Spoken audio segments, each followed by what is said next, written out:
ভগবান শ্রীকৃষ্ণ অর্জুনকে এগিয়ে বলেছেন তমন শরণং গচ্ছ সর্বভাবনে ভারত। যেমনি ঘরে যে আছি আমরা, এই যে ঘরে বসে আছি, এখন যদি তুফান আসে, কিছু হোক না কেন, আমরা ঘরে আছি, নিশ্চিন্ত আছি। তো জীব চাই সংসার করুক, চাই সন্ন্যাসী হয়ে যাক, চাই প্রভৃতি ধর্মতে যাক, চাই নিবৃত্তি ধর্ম। গৃহস্থ মানে হচ্ছে কি? গৃহস্থ তাৎপর্য হচ্ছে প্রবৃত্তি ধর্ম। সন্ন্যাস মানে হচ্ছে কি? নিবৃত্তি ধর্ম। নিবৃত্তি মানে হচ্ছে কি? ভোগ থেকে বিরতি।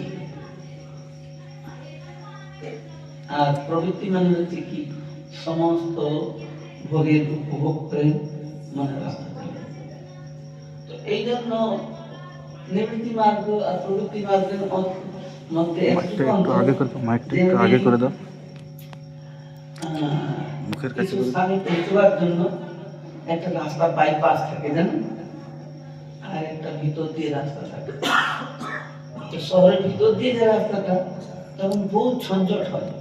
এই জাম লেগে গেল, যেতে গাড়ি হচ্ছে না, এই নানা রকম।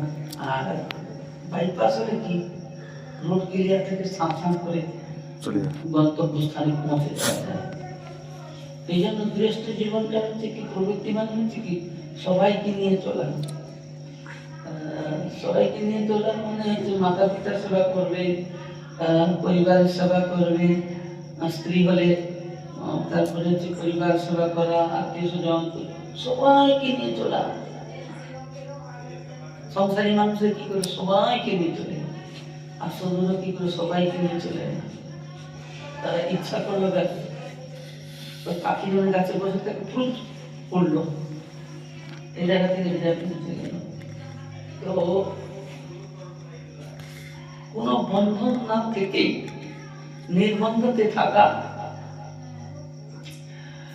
ঈশ্বরের উপরে জীবন সমর্পিত করে দেওয়া, তার নাম হচ্ছে কি? নিবৃত্তি। আর প্রবৃত্তিতে সবকিছু থেকেও, সবকিছু আছে, মাতা আছে, পিতা আছে, ভাই আছে, বন্ধু আছে, সব আত্মীয় সবকিছু আছে। কিন্তু সবকিছু থেকেও তুমি যদি ভগবানকে নিজের যে হাতটা ধরিয়ে দাও, যেমনি মেলাতে গেলে শিশুরা যখন মেলাতে যায়,